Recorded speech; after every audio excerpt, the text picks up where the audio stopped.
दोस्तों, इस ब्लॉग में आप लोगों को जो बहुत बड़ी बड़ी अपडेट है न्यूज की, जो आपके और हमारे लिए बहुत जरूरी खबरें हैं, वो बताने जा रहा हूँ।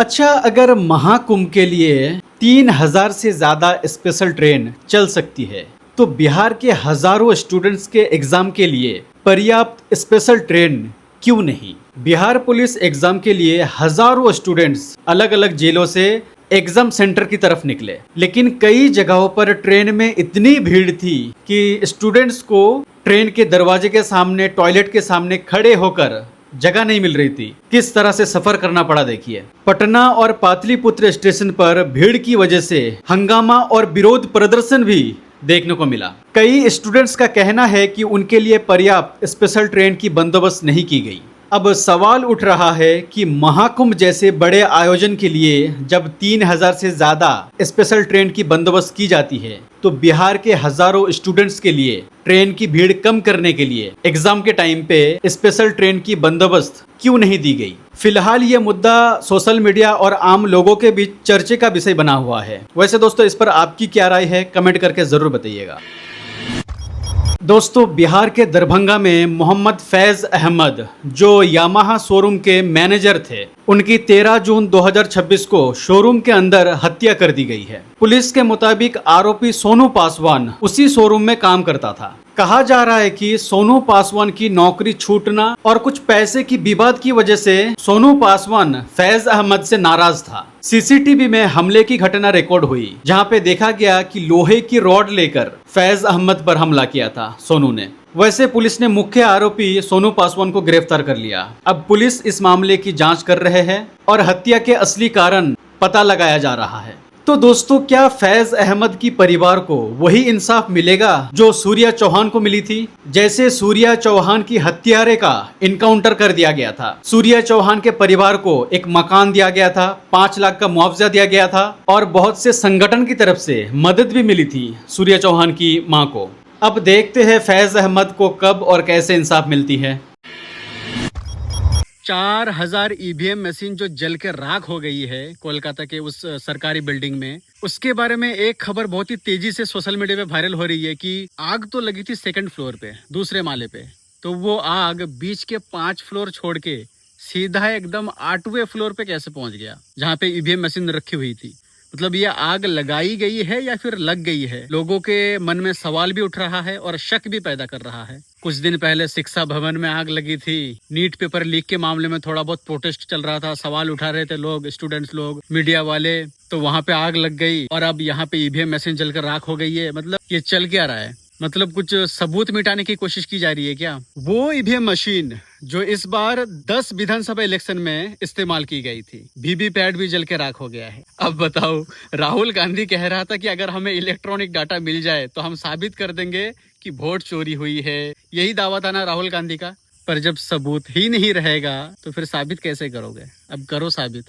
पुलिस जांच कर रही है इस मामले की, पूरी बिल्डिंग को जो है सील कर दी गई है। क्या लगता है दोस्तों आप लोगों को? जांच के बाद कुछ खुलासा होगा इस बात का, क्यों आग लगी थी, किस लिए आग लग गई थी, या फिर किसी ने लगाया था? देखते हैं। एक महिला जो है, ये बहन आयुष मलिक की समर्थन में आ गई है और कह रही है कि जिसके साथ अल्लाह है उसका कोई कुछ नहीं बिगाड़ सकता, उसके साथ अंत में सब कुछ ठीक ही होगा, अच्छा ही होगा। वो कहती है कि कोई मेरे भाई को परेशान ना करे, क्योंकि मेरे भाई ने दिल से इस्लाम कबूल किया, गूगल में सर्च किया, कुरान पाक को पढ़ा, यूट्यूब में बयान सुना, सोच समझकर ही इस्लाम को कबूल किया। और अगर कोई चाहे तो कोई भी उससे इस्लाम को नहीं छुड़वा सकता, क्योंकि उसने किसी के कहने पर नहीं, अपने मन से कबूल किया। बहुत बढ़िया है जी।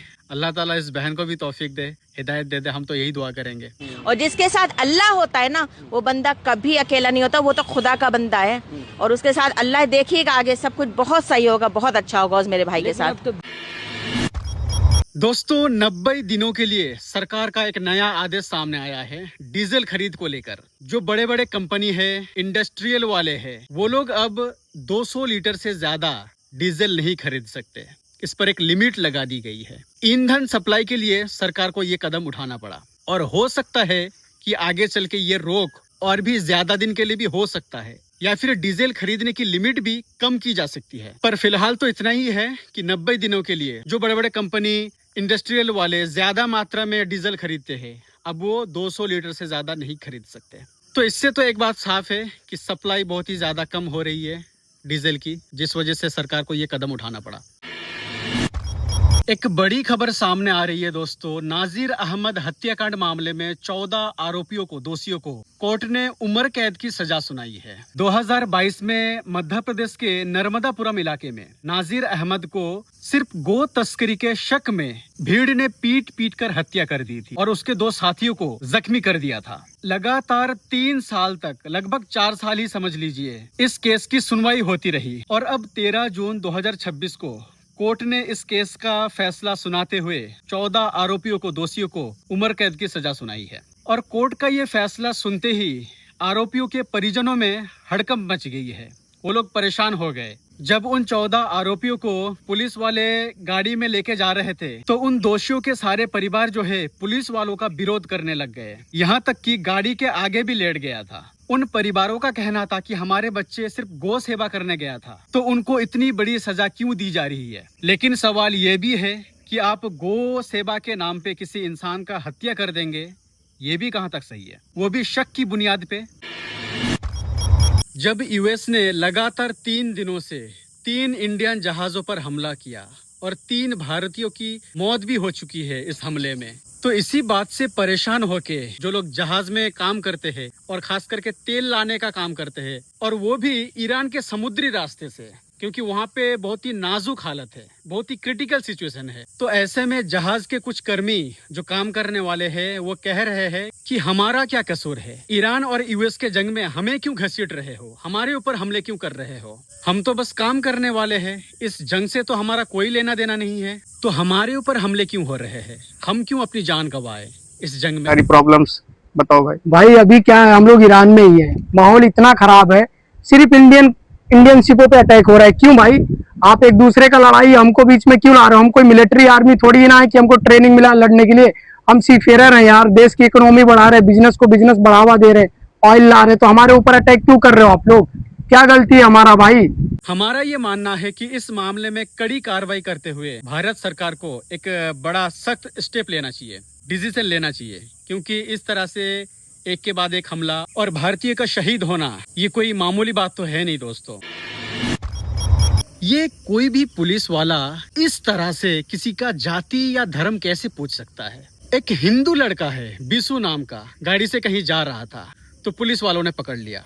अब उसका चालान काटने की बात हो रही है। अब इसी बात को लेकर थोड़ा बहुत बहस भी हो रही थी पुलिस वाले के साथ, और तभी पुलिस वाले उसका जाति धर्म पूछ लिया। गाड़ी सीज करनी है, करो, आपको लाइसेंस दे दिया, सब दिया। गाड़ी सीज होगी हमारी। मुसलमान है क्या तू? जाति से? मैं जाति से मुसलमान नहीं हूँ। क्या है? कुछ भी, हम जाति से क्या है तू? जाति से करना क्या क्या आपको? कह रहा, क्या आप है? चलान काटना जाति पूछना आपको। अच्छा, लड़का कहता है कि उसने लाइसेंस वगैरह सब कुछ दे दिया। अच्छा जरा यहाँ सोचिए, अगर वो लड़का मुसलमान होता तो क्या उसके ऊपर अलग से कोई कार्रवाई होती? मतलब उसके लिए कोई अलग से चालान होता क्या? और अगर नहीं तो फिर इस तरह से जाति धर्म पूछने का क्या मतलब है? किसी ने कुछ गलत किया है उसे उसकी सजा मिलेगी, लेकिन इस तरह से धर्म जाति क्या है? और एक पुलिस वाला होके इस तरह से, मतलब समझ में नहीं आया इसके पीछे क्या वजह है, क्या रीजन क्या है इसके पीछे। और ये मामला है राजस्थान बीकानेर का। रिक्शा चलाने वाले देश के ये आम नागरिक, इनके दिलों में भी हिंदुस्तान के लिए जो प्यार है, हमदर्दी है, देखिए जरा। रिक्शे के पीछे अमेरिकी झंडे और डोनाल्ड ट्रंप के फोटो इमेज जो है लगी हुई थी, तो कुछ रिक्शे वाले उस फोटो को जो है हटा रहा है, क्योंकि हाल ही में 3 इंडियन भारतीय जो है यूएस अटैक में मारे जा चुके हैं, शहीद हो चुके हैं। और कुछ दिन पहले अमेरिका में भारतीय झंडे का अपमान भी किया गया था। तो उसी बात पे नाराज होके और गुस्सा दिखाते हुए ये कदम उठाया है हमारे भारत के रिक्शा वालों ने। और इस देश को ऐसे ही लोगों की जरूरत है, क्योंकि जो हमारे देश के साथ है, देश के हित में है, हम उनके साथ है। इस पर आपकी क्या राय है कमेंट बॉक्स में जरूर बताइएगा दोस्तों। हिंदुस्तान जिंदाबाद। दोस्तों, मदीना मुनव्वरा से एक पत्थर जो है इस वक्त दुनिया भर में चर्चे का विषय बनी हुई है। मदीना के अल महद इलाके में ये पत्थर मिली है, जिसमें लिखा हुआ है कि अल्लाह ताला उमर इब्न अल खत्ताब के दुनिया और आखिरत में हिफाजत करने वाला है। अल्लाह अकबर। सऊदी अरब के हेरिटेज कमीशन ने ये पुराने पत्थर में लिखे हुए नक्श को दरियाफ्त किया है, और इस पत्थर को इसीलिए अहमियत दी जा रही है क्योंकि इसमें लिखा हुआ अल्फाज जो अरबिक लिखने का सबसे पुराना अंदाजों में से एक है, उस अंदाज में लिखी हुई है। इसीलिए अंदाजा लगाया जा रहा है कि ये पत्थर जो है 1400 साल पुराना है। मेरे ख्याल से जरूर किसी सहाबी ने लिखा होगा। ये मेरा एक अंदाजा है, अब अल्लाह बेहतर जानता है, अल्लाह मालिक। तो देखिए, जो लोग उमर फारूक रदी अल्लाह ताला अन्हु से मोहब्बत करते हैं, उन लोगों को तो आज ये पत्थर में लिखा हुआ अल्फाज देखकर बड़ी खुशी हो रही है दोस्तों, है कि नहीं? कमेंट बॉक्स में आप भी अपनी राय जरूर दीजिए इस पर।